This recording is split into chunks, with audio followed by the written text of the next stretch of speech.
Nu kadua orang eta dibere kesabaran. Eta lamun jelema geus dibere kesabaran berarti geus dijanjikeun ku Allah jelema tersebut terbebas dina bilai. Jelema diudak-udak ku bang eta gara-gara naon? Gara-gara teu sabar hanggeureum boga sesuatu anu teu kacapai ku maneh.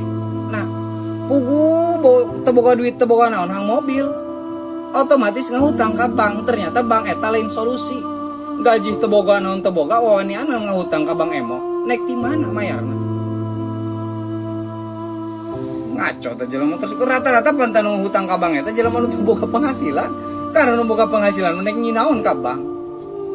Bari jeung terkadang nu boga penghasilan ge ku sebab teu sabar terjerumus kana kesah.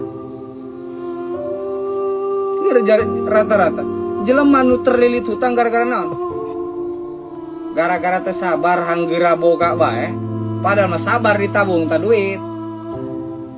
Ieu main doangna cenah ieu duit sabulan pan urang mah penghasilan ge paling 3 jut. Lamun hayang menang duit 30 juta atuh kudu sebrai mah dah. Aduh kudu 10 bulan. Dah kira boy maka beli pecekna ge. Mah jeung utang ka bank. Tah.